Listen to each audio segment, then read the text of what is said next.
Hello and welcome to Shaderest. We return for another playthrough here featuring two human druids and Cairn 1, the Cairn of Bael'Sidhe.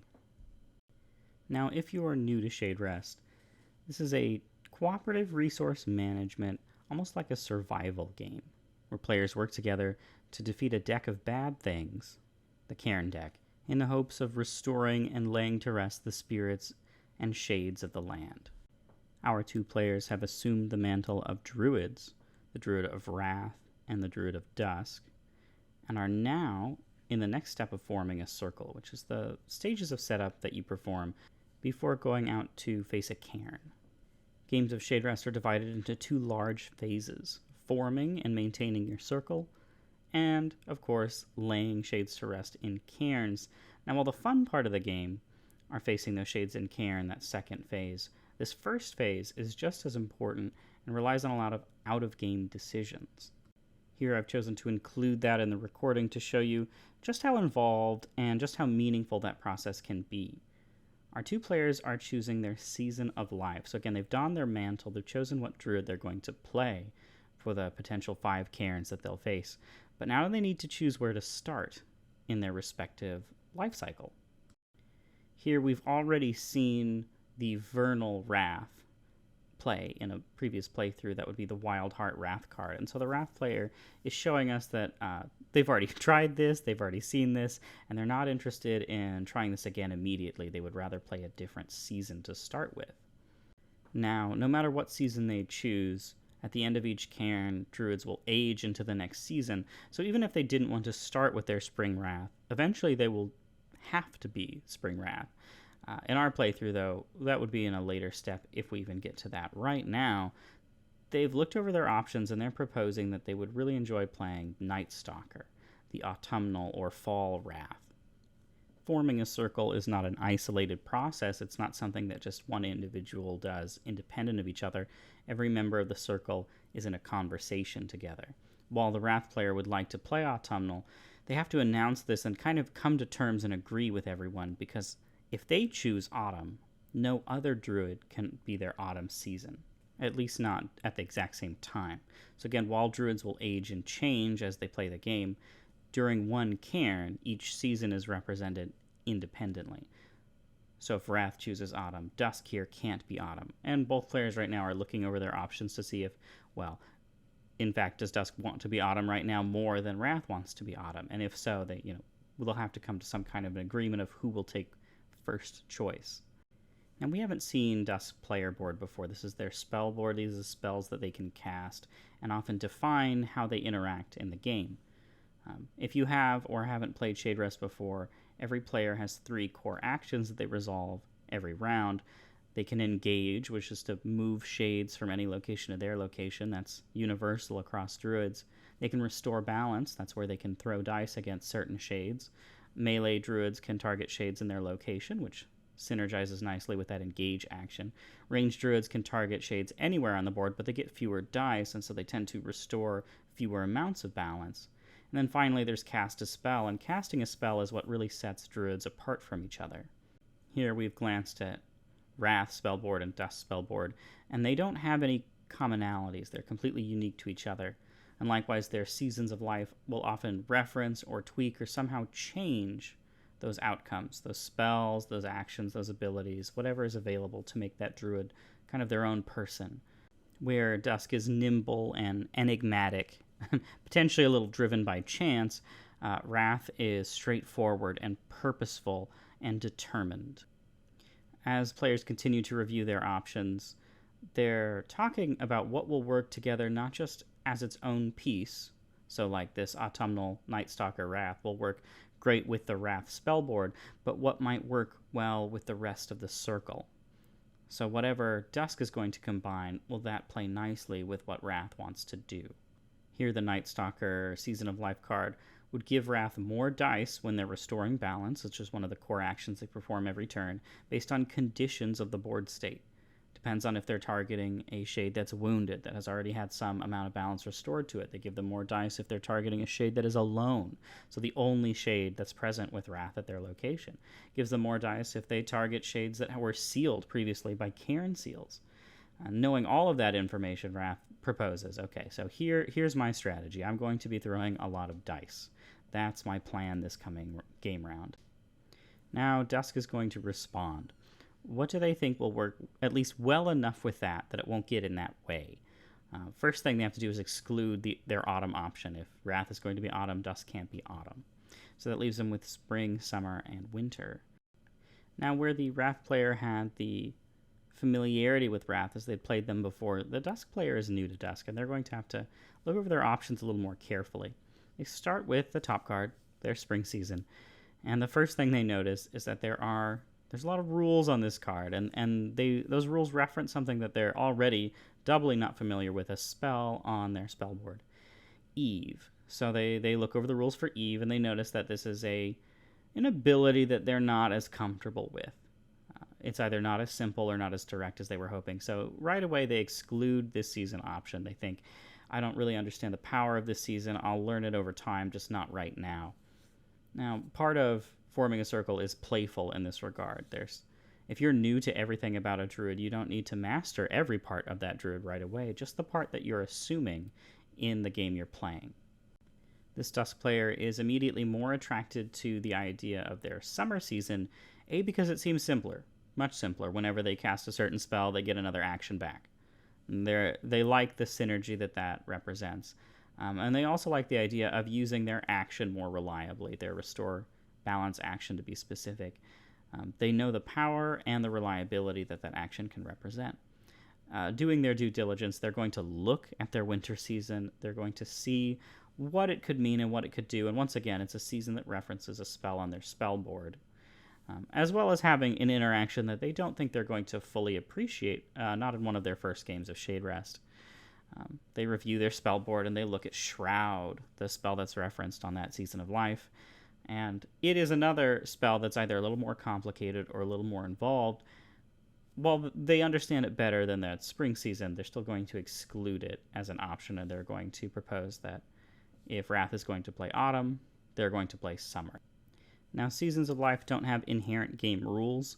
There is no special rule that comes with being spring or summer or fall or winter, but they do exclude each other. So as long as our druids, our human druids in the game, haven't chosen the same season, we're okay to proceed with the next step. Technically, the next step in the process of forming a circle is to hand each other our blessings. We'll actually do that in a minute. We're going to proceed to choosing disciplines, because it's one of the more exciting moments of the circle forming. Each druid in the circle will need to choose a discipline, which is in turn a spirit guide on the reverse of that discipline card that gives a druid 3 teachings, 3 special rules in the game, as well as a kind of like life goal, life plan, something that they studied that season of life, something that enhanced them, changed them, molded them. Now, disciplines are always like a twofold problem. One, nobody can share the same discipline as anyone else at the same time. So if Wrath chooses to be a paragon, which is what we're looking at right now, Dusk couldn't also study to be a paragon. Wrath is busy studying with that spirit guide and learning those lessons. It also has a long-term application. Let's say that our circle here succeeds today at clearing the first cairn. Well, the lessons that they learned from their spirit guide and the discipline they studied will be carried forward in the form of a relic for the rest of their time, for the rest of the cairns that they might face together. So disciplines are a choice that you make now that will affect you later and more powerfully in the game that you're about to go into. As previously mentioned, our Wrath player has played Cairn 1 before. They have an idea of what they're up against, and so they're going to make their discipline choice based on what they already know. Out-of-game knowledge has a tremendous impact in Shaderest. Circles that work together and already know what they're up against are at an extreme advantage. But only one of our players has faced Cairn 1 before, and has played their druid before, and that leaves Dusk with perhaps a more difficult decision. No, they're not at a disadvantage. They are in a circle together with another druid, and that druid is giving them pieces of information and advice that they think they might need. But Dusk is still in charge of their own choices. As much as choosing a season of life was a group activity, something that we kind of came together and agreed about, choosing disciplines is less a group activity and more of a what I want and what I'm going to pursue. Technically, the youngest druid, and that would be by the season of life choices, not the age of players. The youngest druid chooses their discipline first. Now, both of our druids are going through their options slowly and telling each other what they mean and what they think they might be able to synergize with.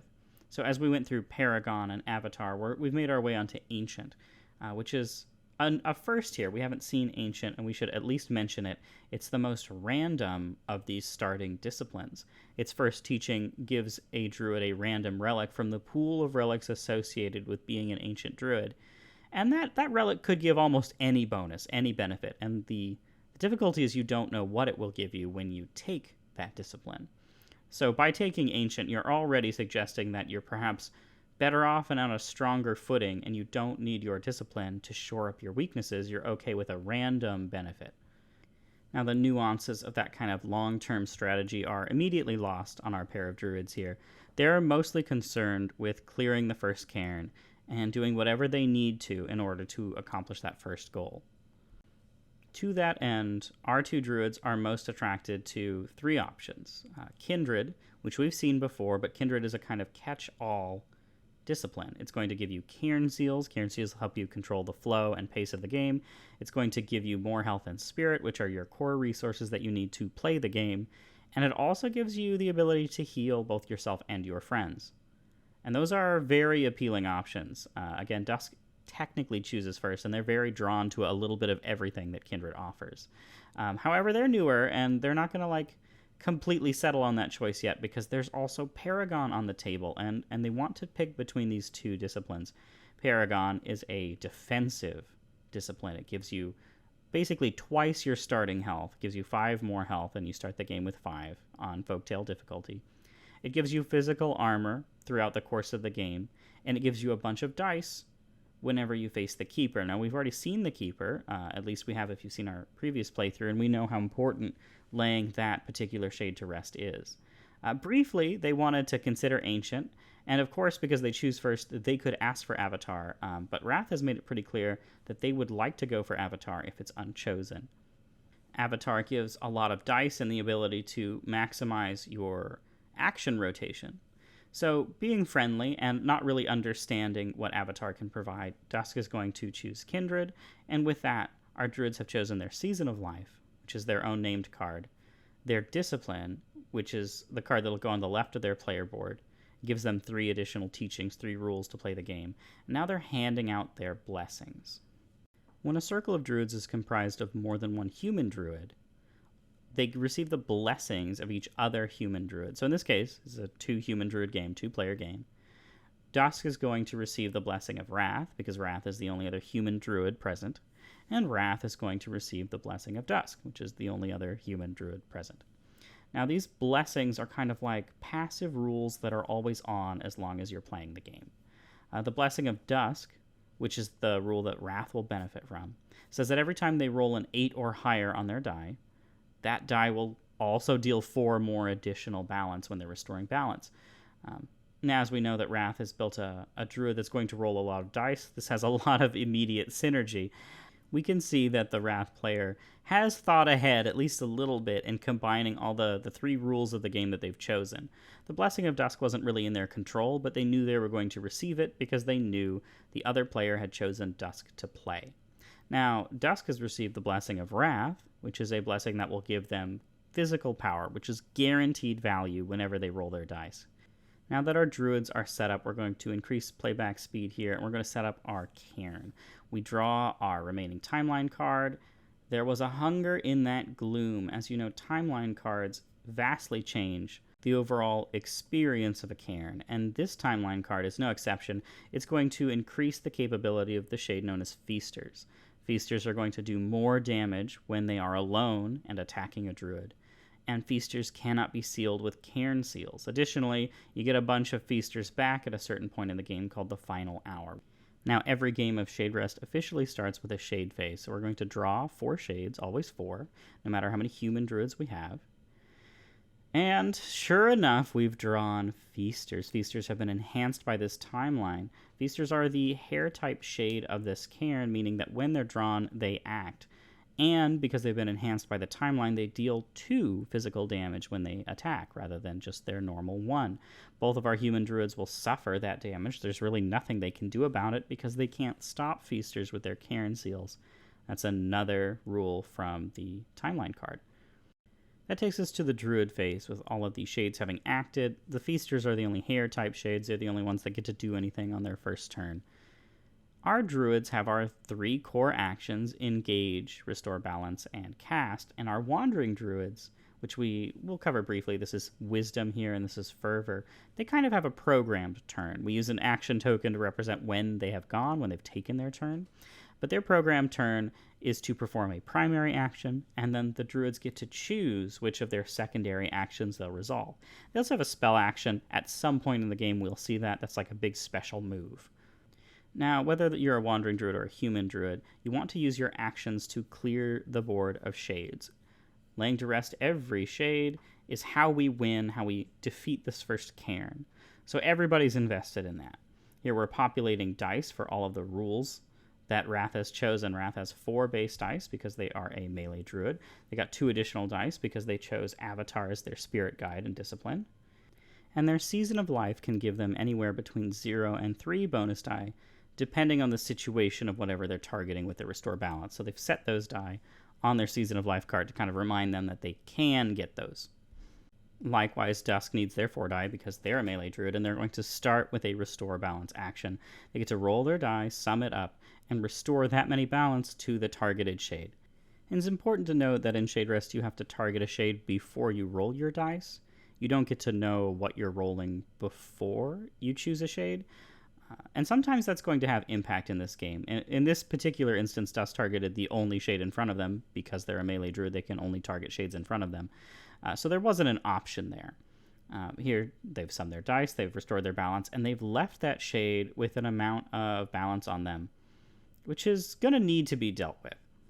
Now, they could rely on their own abilities and their own spells to kind of clean up the mess that they left behind, but that isn't necessarily the most optimal way to play Shaderest individually and only thinking about your board. It's best if you can look around and use the resources of other players, in this case, a wandering druid by the name of Wisdom, to help finish off what you couldn't.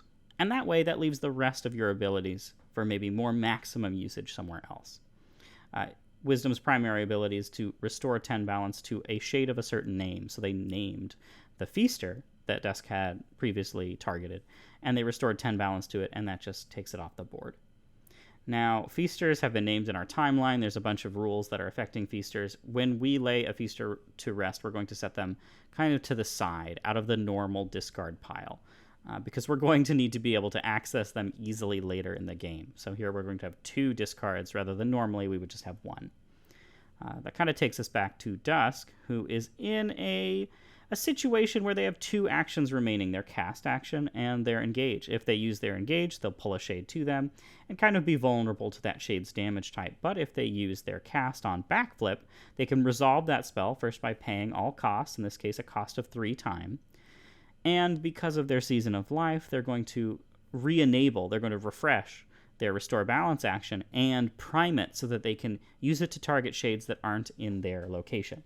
Normally, they can only target shades in their location, but Backflip allows their next Restore Balance action to be ranged, which lets them, say, target the Restless that's up here, throw their dice, add them together, and then leave that Restless with only 5 balance remaining, leaving them with only 1 action, engage, of which they're probably not going to take. Now, they do have the power bonus from Blessing of Wrath. They always have guaranteed value here, and that's giving them a little bit more help as we re-add those numbers together. We're just double-checking our math. But we didn't take that Restless out of the game just yet. Wrath has been saving their actions for the end of the turn here to show you just how many dice that they like to roll, and the answer is lots of them.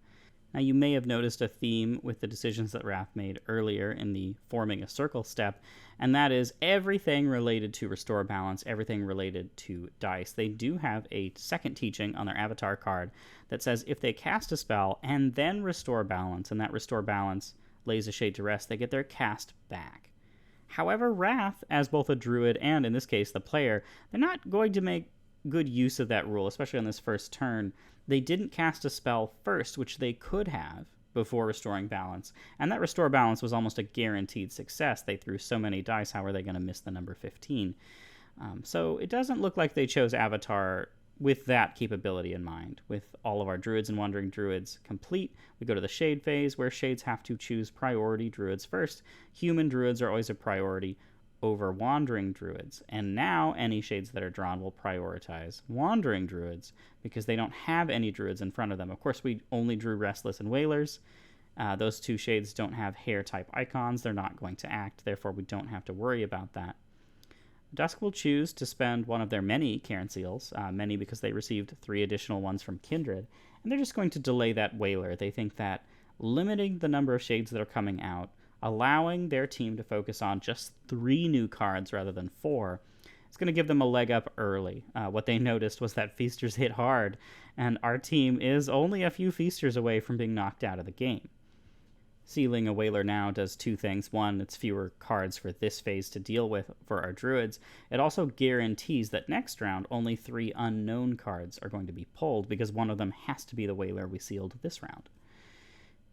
We open with some pretty standard actions here. We're looking for Wisdom to lay to rest anyone we kind of didn't pick up last round. Dealing 10 balance to Restless, we have a lot of Restless in play, including the one on the side. Now, it's a relief sometimes when you play Shaderest to see different timelines, because in this timeline, the Restless just quietly go to the discard pile, and they don't make a big fuss out of it. And that's not always true.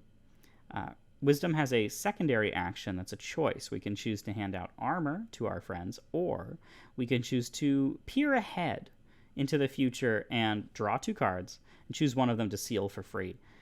We learned our mistake, and we're going to remember the power of this action, and that seal is in the future, not in the present. So we've kept it on the bright side to remind ourselves that we haven't really used that seal. It's going to come into play next time there's a Shade phase. Fervor, on the other hand, is a simpler to use Wandering Druid. All they do is restore balance. They do it to multiple targets, and they have a powerful secondary option of focusing 1 shade down or kind of sharing the damage between all the shades of the Cairn. We're going to rely on Fervor to take out high health Shades pretty reliably this run. That leaves Dusk with basically their entire resolution remaining, all 3 of their actions. We saw them perform backflip last round, so we know they can't perform backflip this round. They just have 1 restore balance. It's all they need with the guaranteed power from the Blessing of Wrath. Their die rolls can oscillate, can vary in quality, and they're still going to be putting out decent numbers. We also know that the team had fewer cards to deal with from that sealing, so in all reality, we probably don't need to maximize our spell casts and our resources. We're just going to lay to rest the available Shades that are left. Now, here is a prime example of synergy in action. Wrath has the Blessing of Dusk, meaning that every 8 they roll is a 12 instead of an 8. They have 24 on those 2 dice. They don't need to use the rest of their powers. They'll just use them for fun. Avatar allows them to select their die once per round and make a reroll. And so, for fun, they're just going to reroll the dice that were on the weaker side and look for more 8s. And sure enough, they have 36 on just 3 dice. Now, they can't guarantee 8s, but with a reroll and so many dice every round, it looks like we're going to be seeing a Druid throw quite a few 8s this game. Here in the Shade phase, we look for Shades to act, and we have 2.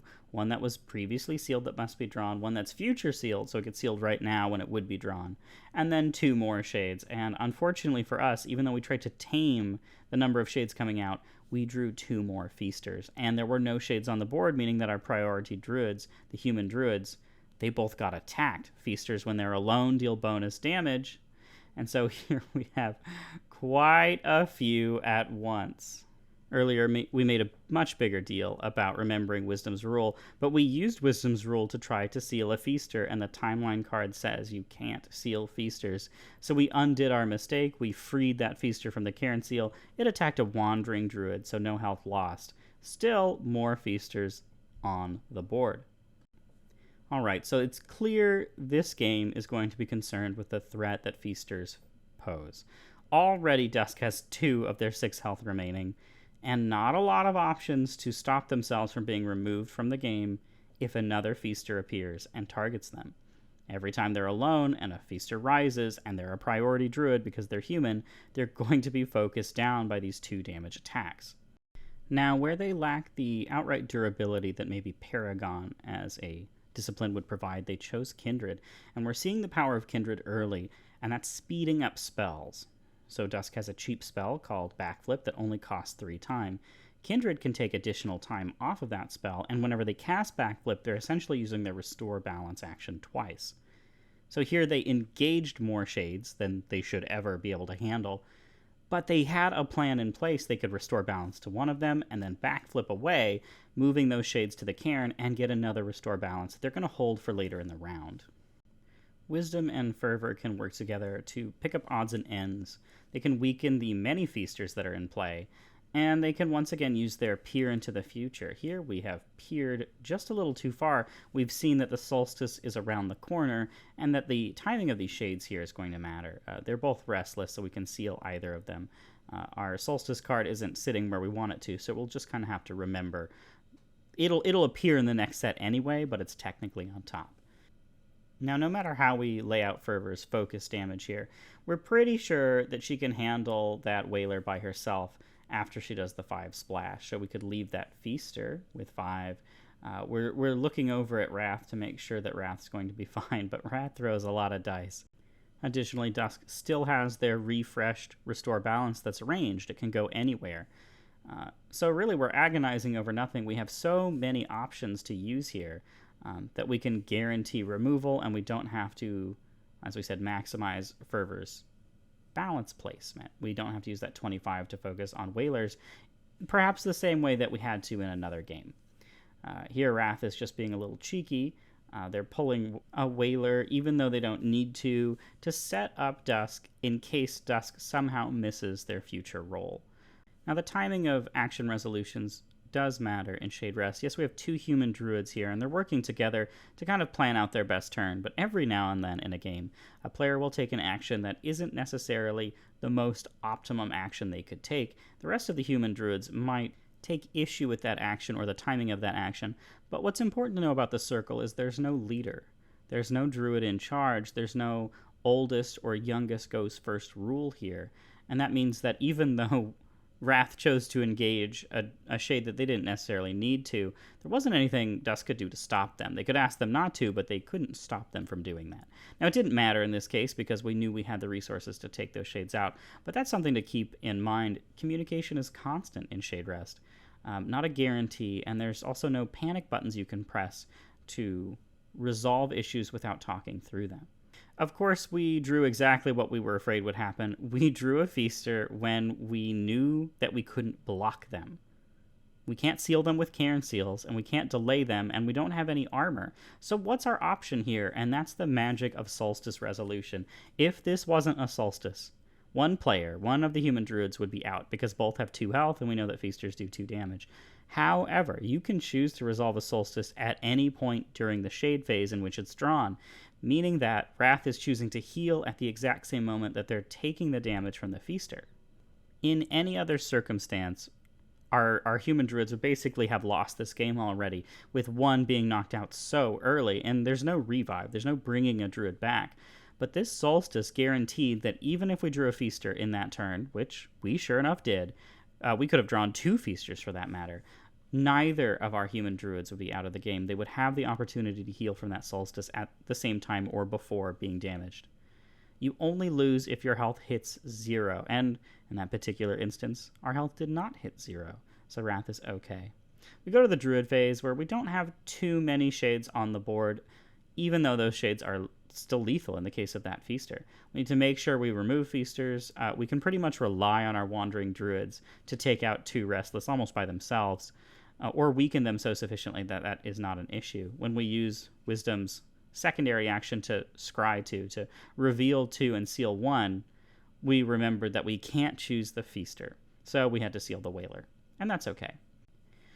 One of the things that's less okay is that we need to focus on recovery. We've lost so much health that while that Solstice was nice, there's only one more Solstice, and it's in 5, maybe 6 rounds, depending on how many shades we keep sealing. If the Solstice was the only way we could heal, I think we would be in real trouble, but Dusk chose Kindred as a discipline, and Kindred allows them to heal not just themselves, but other druids at the table as well. And so we're going to be looking to fuel Kindred as much as possible, make sure it can always eat a cube if it can. Every time it eats its 5th cube, it will remove all cubes and heal everyone 1. Can't delay or really stop that. You can be clever in your cube and time costs, and you can control it. But here, we're dealing with newer players, and we're also dealing with a dire situation of whenever that heal happens, we're going to be happy, we're going to take it. So we're not looking to maximize the timing so much as get more of the timing. Also, we know that Wrath has their own kind of like one silver bullet, one ability here, Howl, that can heal themselves to full and refresh all of their actions. They don't need the action refresh this turn. In fact, there's nothing more to do with their actions. But the heal is critical. With all of their health being restored, it means they can take that many more surprise feasters if we pull them. And we know that at least one of them is not a surprise because we used Wisdom to reveal. So here we have a previously sealed Restless that has to enter play, a Wailer who was future sealed, so it gets sealed now, a Feaster that arrives, and we can throw them directly at the character that just healed to full. Sure, they're going to be missing health, but we know a Kindred heal is coming too. Sometimes you have to use a resource, even if it's not at its most, say, maximum value. In that case, we used Howl in the previous round just for the healing. But we knew the healing would have value, whereas the action refresh, that has questionable value in certain rounds. In this particular game, we haven't needed to maximize our actions so much as our health. Our health is a resource, and we need to use that resource as efficiently as possible. Of course, it's nice to be able to throw buckets of dice at these shades and just guarantee remove them from the board, but it's our health that's going to be our number one concern as we make it through these future rounds to the solstice. Now, sure enough, our Druids are going to kind of mulch their way through all of these shade cards. They're going to easily lay them to rest. Restless in particular, this 40 health shade threshold that we need to reach. Our Wandering Druids accomplish most of that every round, and pretty regularly we've been drawing either 2 Restless or a Restless and a Wailer for Fervor to just focus on. And that leaves Dusk with their die rolls. Now, sometimes Dusk is going to underthrow, in this case, leaving that Restless with an awkward amount of health remaining. Just 3. Now, here's one of those situations we were afraid of. Our Wandering Druids are reliable, but not so reliable that we can leave it in the hands of the dice every round, and we don't have many actions remaining. But Wrath exists with Damn just for this. So every now and then we're going to leave a spare behind instead of taking damage from that spare and losing health, which is precious and we're using against those feasters. We're making sure that we pick up odds and ends with the few spells that we're reserving for the end of the round. Now, this style of play had a macro focus. Everything came down to what we chose when we formed the circle, rather than, say, our micro decisions as we play each round. Not to say that those don't matter, but we often have an action or a resource left untapped, and that's because we made those decisions when we formed the circle to play in this way, to use our dice, to use our powers, to use the Wandering Druids that we have to kind of handle whatever happened. Of course, there was one great wrinkle, and that's the timing of all of it. We made all of these decisions before we knew what the timeline card was. We can't make these decisions in response to that. So we didn't know Feasters were going to be an issue, or at least the big issue of this cairn. However, we're finding that the choices we made at the macro level when we formed our circles still a decent answer to these hard-hitting Feasters. That being said, maybe it's time that we switch Wisdom's action from scrying, because again, we have these extra resources we're not using, to armor and damage prevention. And so for the first time, we've decided to apply armor to Dusk in particular. We had a pretty fair choice between Dusk and Wrath, and I'm not saying that was an easy decision to make, but Dusk felt like she was more vulnerable because she doesn't have Howl. The Wrath player kept insisting that while Howl is down now, it won't be down forever. Now, I don't think we can unanimously agree with Wrath's assessment there. I think that of the 2 Druids, both are pretty equally valuable to have. It's difficult to choose one to preserve over the other, but these are the difficult conversations and the different choices you'll have to make together as a circle. And you won't always come to an agreement about them. Eventually, you'll have to apply the armor to someone and then move on.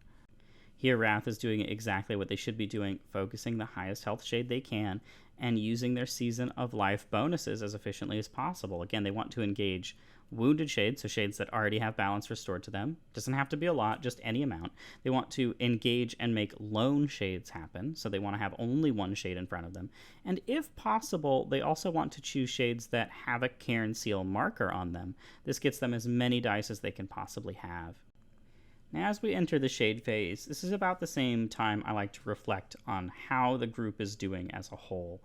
What are we doing well? What are we using efficiently? And how could we improve our pattern of play so that we don't get caught off guard here in a few turns when the Keeper arises? The Cairn of Bael'Sidhe is a very specific kind of puzzle.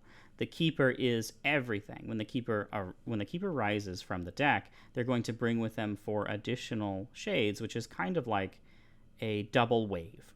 And that double wave coincides with the rules from our timeline card, which say that all the feasters that previously were laid to rest reappear.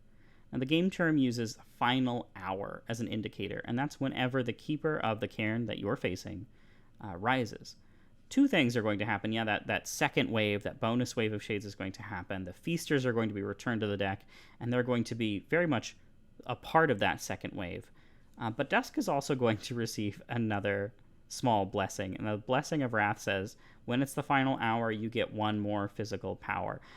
That tiny little token doesn't feel like it's going to offset the double wave of feasters and the Keeper rising, but we'll have to remember that. We're going to see just how much that one tiny token matters in the scope of this game. Our Druids don't seem to be under the most dire of threat, but we have seen their health totals drop low, and we also know that they don't have their recovery options nearly as powerfully in place as they would like. Kindred is 1 away here from Dusk in Druid Phase 7. We know that means a heal as long as Dusk casts 1 spell, which they're making sure to do right now. They're very intentionally casting a spell just for the cubes.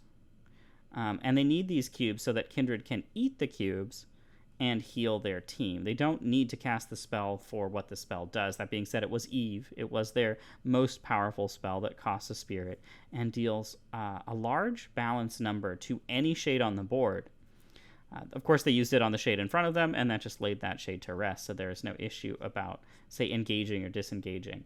But melee druids are sometimes at the mercy of their spells for choosing targets outside of their location. Of course, you have the engage action. You can pull 1 card, 1 shade at the table to your location, but some spells want to deal with more than 1 shade. In this case, Wrath hasn't used their spell Disrupt all game because Disrupt wants more than 1 shade, and what has Wrath done all game? Well, they've laid shades to rest.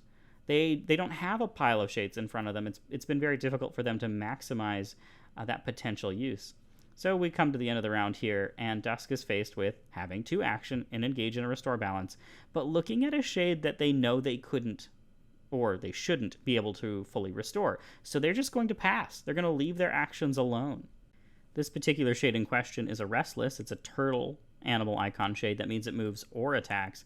So it's going to move in front of Dusk. And finally, our Druids are beginning to see the next layer of strategy that they could have employed this entire game, and that is Buffer. So these Restless are not, they're just normal shades. They're not improved by the timeline. But whenever you have a Restless in front of you as a human Druid, you're no longer the priority in most cases because there aren't very many shades on this board in this playthrough.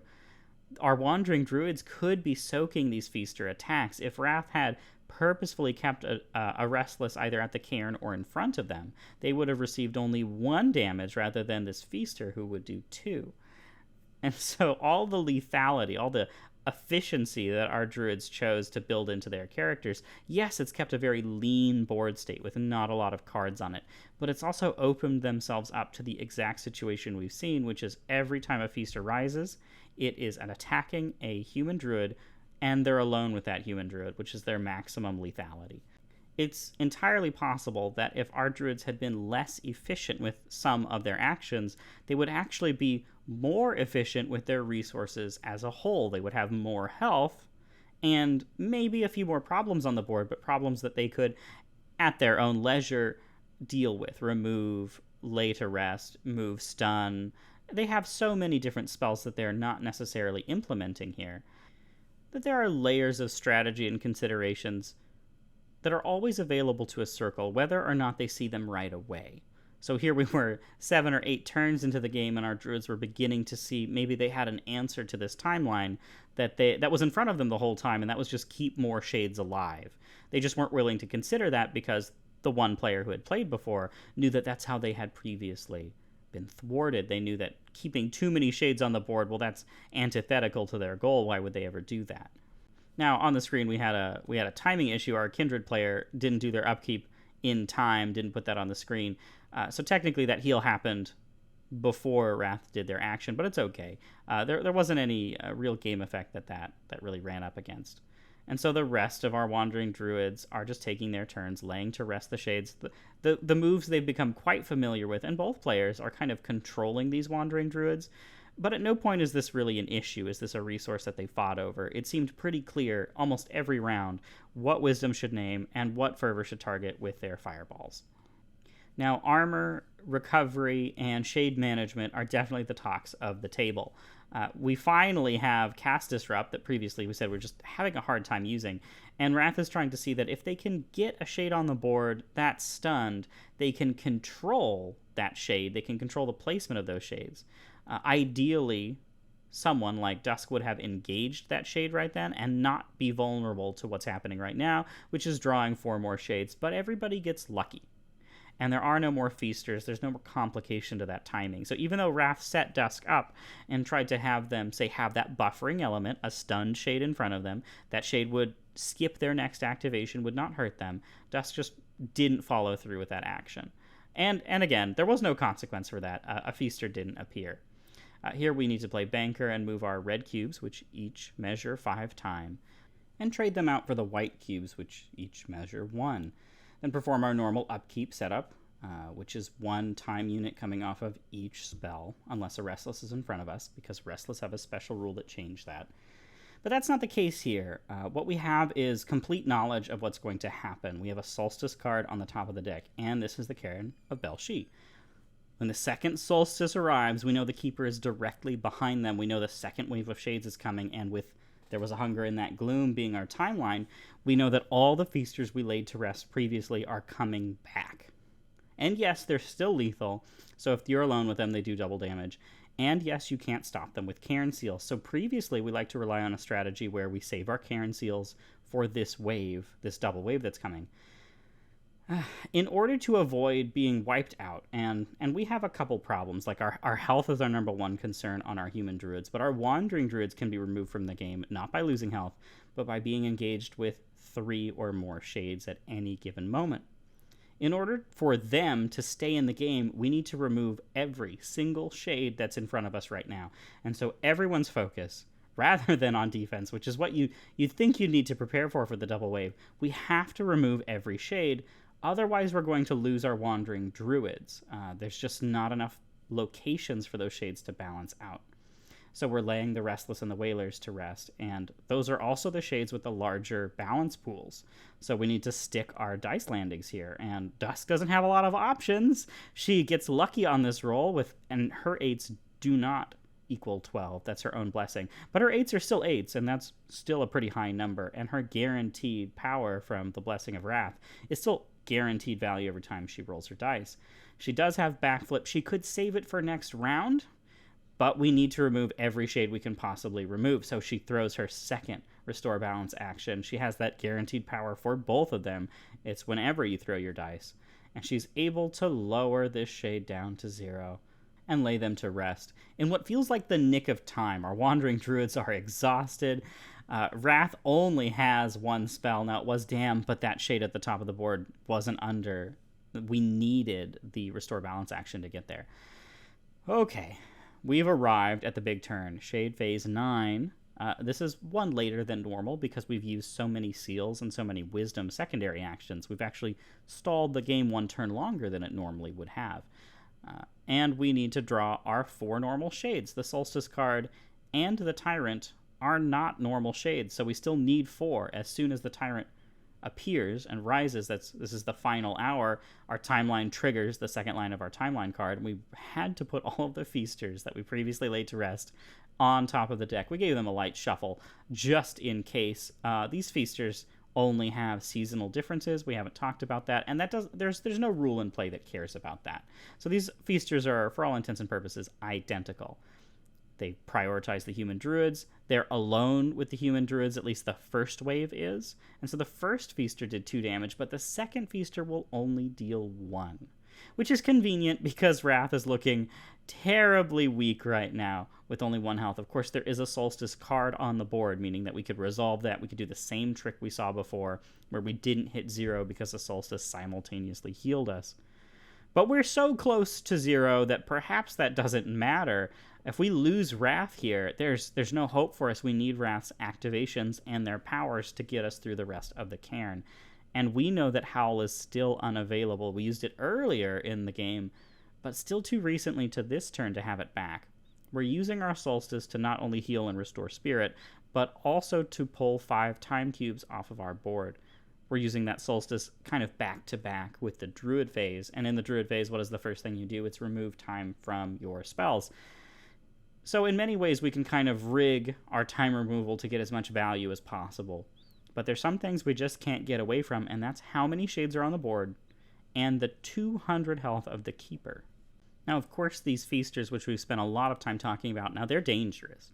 But the Keeper is technically the most dangerous single card in the Cairn of Bael'Sidhe.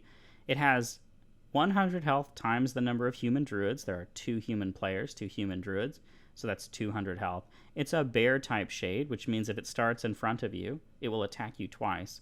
And if it manages to damage your health, you're going to put 1 time on each of your spells, almost guaranteeing the loss of your cast action from there on. Now, we don't have to worry about the Keeper just yet because they're at the Cairn. They're not in front of a Druid, and we have these 8 feasters between us and them. But 200 balance, that's a lot of balance to get through. We're going to start Druid Phase 10 with Fervor's spell action. Every Wandering Druid has a spell action. Think of it as their most powerful boon they can give you. And if Fervor waits until the Keeper arrives, they double its value. So she used it right away, and she was able to give her friends, the human druids, 4 physical armor each and 2 spiritual power. We've seen physical armor. It's protecting us from these feasters, and it will also protect us from the Keeper, as the Keeper does physical damage. But the spiritual power kind of magnifies the potency of our spells. Dusk is going to care about that in particular, as they have spells that could really use amplification. They're just not quite strong enough to take out some. Now, because Fervor has given Dusk spiritual power, those spells are even better. In the meantime, Wisdom and Fervor are using their basic actions to lay to rest as many feasters as they possibly can. Both of our human druids are kind of panicking, and so they also use Wisdom's spell action, which automatically lays 2 shades to rest. You can't target the Keeper with it, but they do remove 2 more feasters from play. Speaking of the Keeper, there's still a target for any amount of balance that we can safely attach to them. So in this case, Fervor did hit them with their 25 secondary, bringing that Keeper already to 175, but 175 is far away from 0. And our human druids are still inundated with feasters, so they still have their first problem to deal with, and that is clearing the board from the threats that can remove them. We need to keep our human druids in play and keep their health as high as possible. Now that 4 physical armor from Fervor is going to shore up a lot of weaknesses, but we also need to keep our wandering druids in play, and wandering druids have 2 loss conditions. If a wandering druid is ever attacked by a Keeper, they're overcome. So we need to balance our shades out so that our wandering druids don't become a priority right when the Keeper is ready to engage and attack a druid. So here Dusk is going to have to find a way to either remove the 2 shades from the area, backflip looks like a high candidate for that, or just lay both of these shades to rest if they can. Now the final hour is upon us, so they also get that second power token from the Blessing of Wrath, meaning that each time they roll their dice, they get to add 8. They get to add the number 4 both times because they're a melee druid, even if their attack profile, even if their restore balance profile got changed to ranged via one of their spells, at the heart they're still a melee druid, so they still get to use the highest number possible from those physical power tokens. What's happening is that our human druids are trying to combine just about every possible resource they have during the crunch turn, the big scary turn, where the game is trying to swarm the board with cards and attack you with its most threatening shade. Also, our druids have come to over-rely on a couple of their synergized abilities.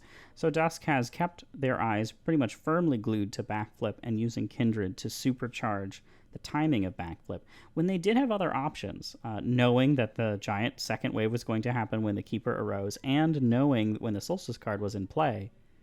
They could have chosen to Shroud, which is one of the spells they haven't used this game.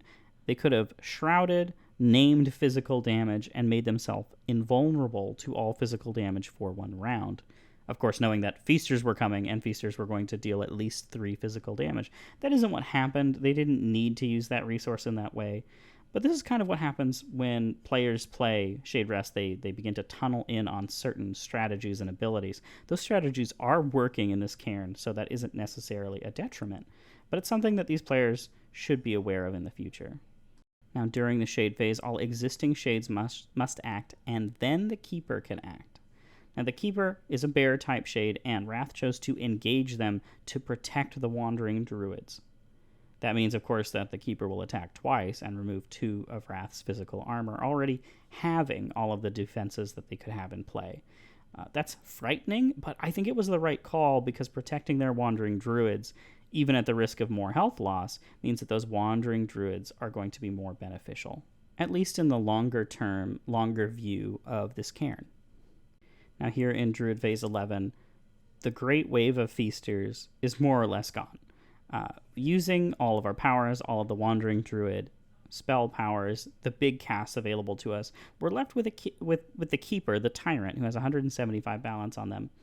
But they're in front of a character that's been waiting for a moment like this all game long. They're using their dice bonuses with a lone Shade, with a wounded Shade. They're using their avatar rerolls here to look for 8s, and they're trying to restore just about as much balance as they possibly can off of their restore balance action. This is what they designed their Wrath character to do, and they're getting the chance to do it pretty much unhindered.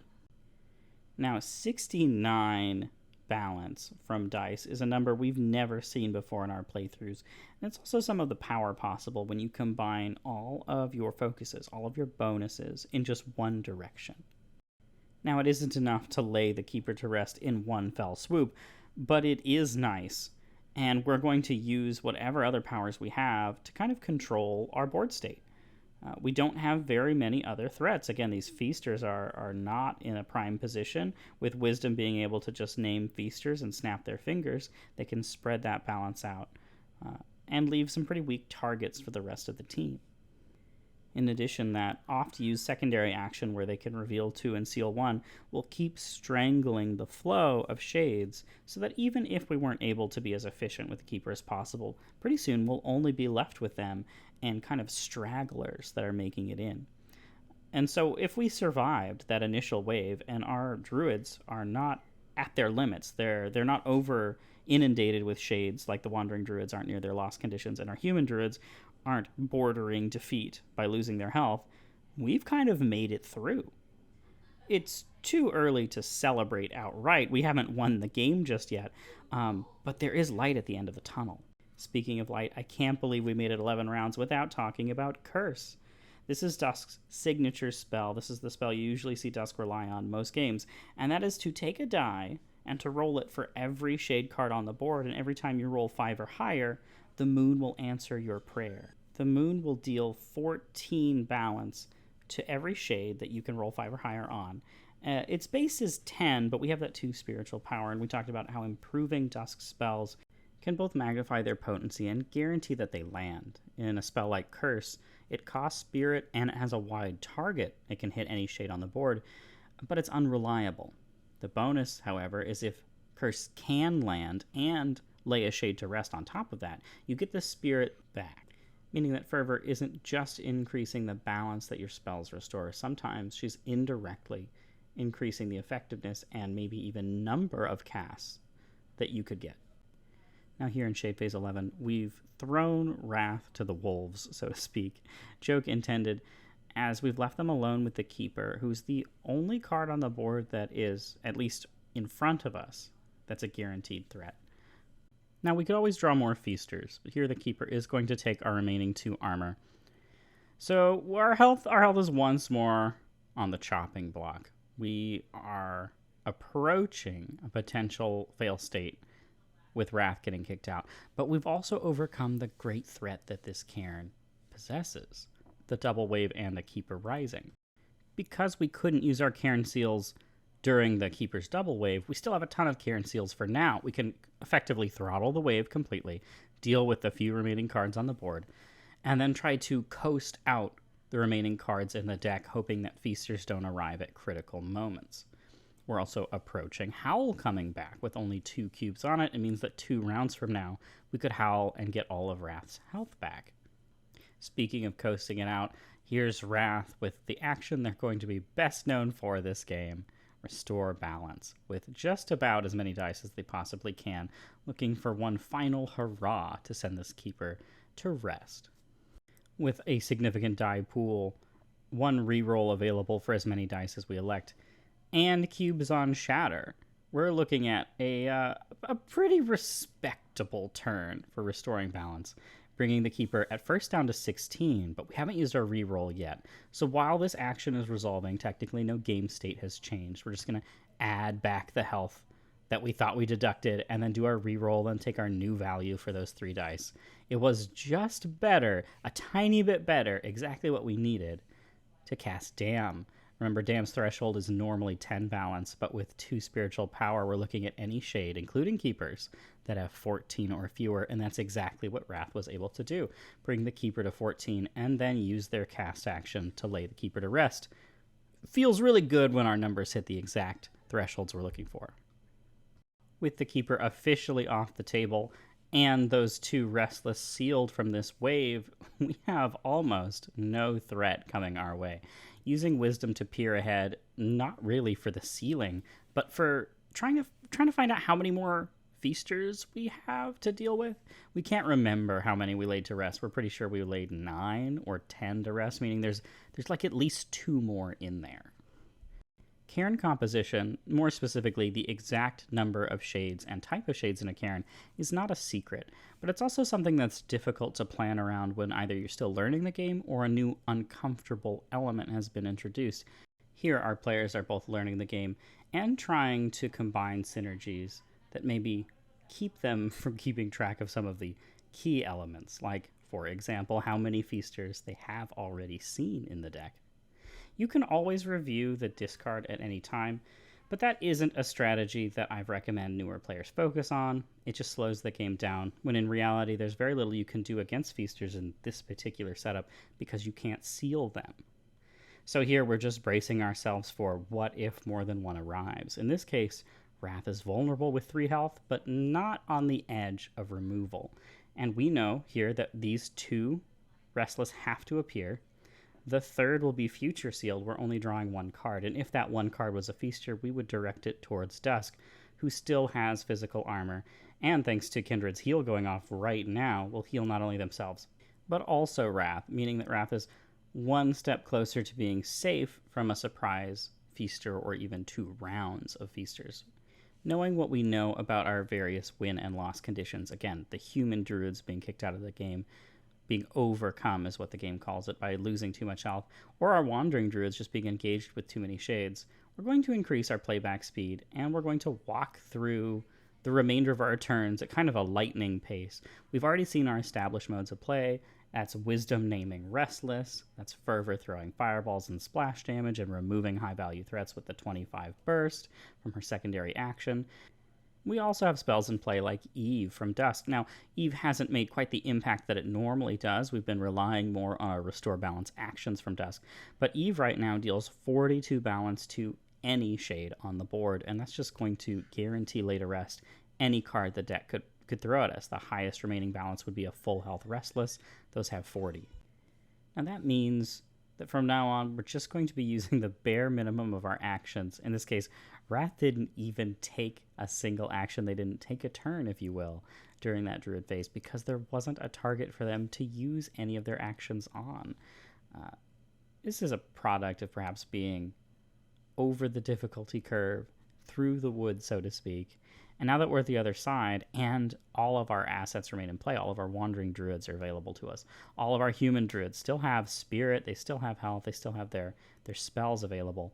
It means we can kind of, exactly what we talked about earlier, coast our way through the remainder of the Cairn. It's still important for us to follow our rules, follow the resolution of actions to make sure we don't miss any crucial interactions, but no one is near even a mistake happening away from being eliminated. This means that our druids can basically take their time, resolve their actions in any order, and highlight any of the spells or ability combinations that they haven't really seen in play just yet. In particular, we'll see another curse, and we might see some unnecessary shatters come out of Wrath, because Wrath hasn't had to rely on the typical strategy patterns that we've seen them use before. They haven't been bound to shatter cycles in order for their restore balance steroids. They already dealt enough balance through their normal actions, they didn't have to rely on any of those. It also means that they have a kind of inflated sense of value for either dice or a deflated sense of value for spirit. Because Wrath is ending this Cairn with so much unspent spirit, it feels as though the value of those spells, it might not be as high as they are in other situations. This means, of course, at the end of the day, that Cairn 1 presents two great puzzles. The first is obvious, the Rising of the Keeper and the Double Wave. Obviously, anything that the timeline card is presenting can complicate that or add to that element. But here, after the Keeper's been dealt with, after the scary wave of shades, what we have is an unending, seemingly, flow of just shade wave after shade wave. Using Wisdom's Reveal 2 and Seal 1, and the number of Cairn Seals we have in play, we can drag this game out even longer if we need to. Let's say that our druids were only at 1 or 2 points of health remaining, and let's say that we didn't have any recovery options. Our Howl had time cubes on it. Or even more simple, what if Dusk had chosen a different discipline and wasn't Kindred? We wouldn't have seen nearly as many group heals, and Wrath wouldn't have been able to rely on that form of recovery. In a situation like that, it might be more advantageous to continue to use Wisdom's Revealing and Sealing, but from here on out, we're going to try to avoid activating Wisdom and dodging that entirely. If you don't activate a Wandering Druid, then there's no secondary action that you have to choose and resolve. Typically in Shaderest, you can avoid any beneficial effect that you might incur.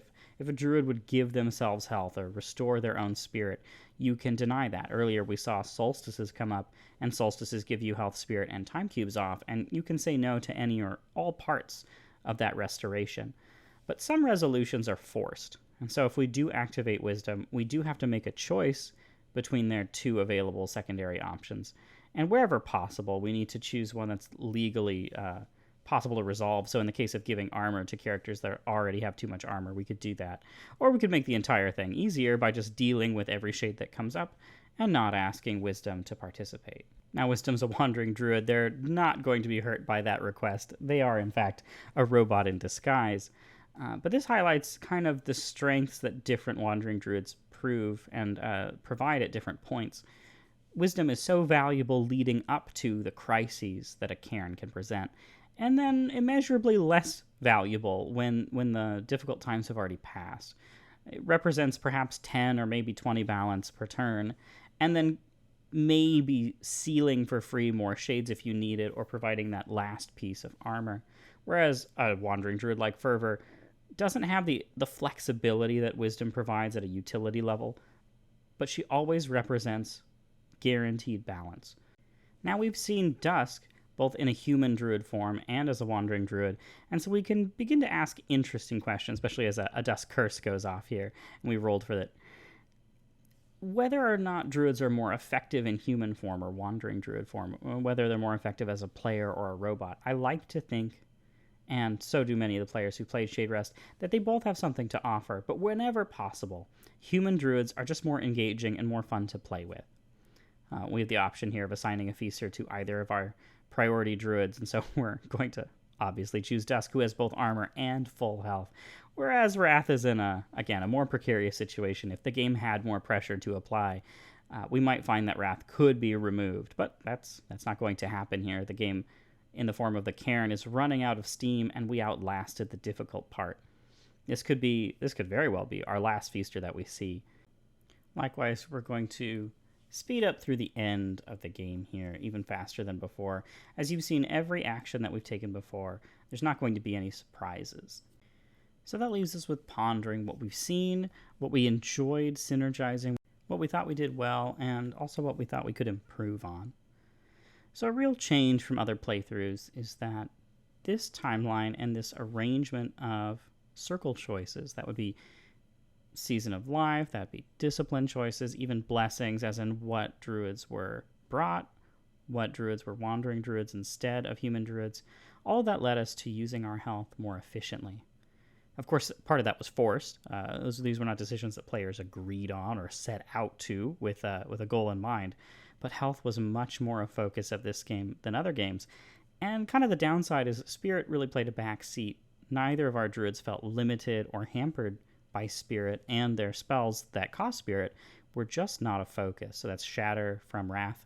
Wrath always had Spirit if they want to cast Shatter, even though they had a maximum of 3 Spirit, which is not a lot. They didn't even really need to use it. They also had Disrupt available to them. That's a Spirit cost spell that stuns and evades shades. We technically saw that spell get cast, but it wasn't necessary at the time, and it was almost just for the cube generation, just for the time manipulation more than anything. On Dusk's side of the board, we have both Curse and Eve. Those are Dusk's Spirit cost spells. Neither of those saw enough play to really warrant any kind of Spirit concerns. We saw 2 curses go off this game. Only one of them really mattered. The other one was, again, just a bonus curse, and both of them restored the Spirit that they used to cast the spell. So again, Dusk could be down 2 more Spirit from casting spells. They would still have a Spirit for the ending of this game. Eve is a very powerful spell that removes threats, and it was cast twice, and both times felt a little underwhelming. It wasn't needed, wasn't necessary. On the positive side, here's our last potential reveal of the game. It's 4 shades, and none of them are feasters. The spells that did get focused, so that would be Backflip from Dusk, and Damn and Howl from Wrath, those felt pretty impactful. Our druids definitely relied on them and looked forward to them. More than one turn, it came down to a crucial Damn to pick up a loose shade, if you will, a shade that had 10, sometimes 14 balance remaining, that no one had any other actions for, including Wandering Druids. And Backflip was cast more than any other spell, courtesy of Kindred speeding it up. And every time we cast Backflip, of course, we have that Season of Life called Nightmare Sojourner that allowed us to restore balance multiple times in a turn, another way for us to get ahead of the difficulty curve. Even with those being kind of MVP of this playthrough, I think a real shout-out needs to go to Wandering Druid Wisdom, who cast so many free Cairn Seals that they slowed the game down. Normally this is a 16-round maximum Cairn. At the 16th round, you've definitely won or lost, no matter how things go. Here, we've made it all the way to 19 for our final shade revelation, and we'll technically turn into round 20 just to clean up the remaining shades here with our final turn. A Cairn that's designed to go 15 rounds, but actually goes 20 rounds, well, that's Cairn Seals at play, and the real power behind the metagame manipulation is knowing when and how to use them. Of course, with Wandering Wisdom, you kind of have to end up sealing things when you have no more armor to give. I would say that giving this team 5 additional rounds just to throw their dice, which both human players focused more or less on dice power, was a huge change. And there it is, with Wrath laying the final Wailer to rest. We have cleared all the shades in the Cairn, and thus we have defeated the Cairn, even though there was a Hunger in that Gloom gave us a run for our money. Thank you for hanging on to the very end with us, and as our druids complete the Cairn, as they lay every shade to rest, they have successfully conquered the first of 5 difficult Cairns that stand between them and ultimate victory. Of course, this isn't the end for our druids. Because they succeeded, they will grow and change. Each druid will age out of their Season of Life and enter their next season, whichever that would be. So in case of Dusk, who was in her summer season, she will forcibly lose that card and replace it with her autumnal season when she heads into the next Cairn. She'll also relinquish her Discipline, All druids will, and in place of that, they can choose a new discipline. Most druids will want to choose a new one as their season of life changes what they focus on. But in its place, at the top of their druid board, they'll get relics as a reminder of their past lessons that they learned, courtesy of whatever they focused on. So here, Dusk had kindred. She would earn a kindred relic. She would change her season of life, and she would move on. She would also gain an experience card about the lesson she learned specific to this cairn, and that will alter the way that she can play. All druids that find success will continue with their circle. So we'll pick up with Dusk and Wrath again. As they approach Cairn 2, we'll see what differences these druids bring to the table with their new cards, their new changes, and any other decisions they might make on their quest to restore balance to the lost and trapped spirits of this land.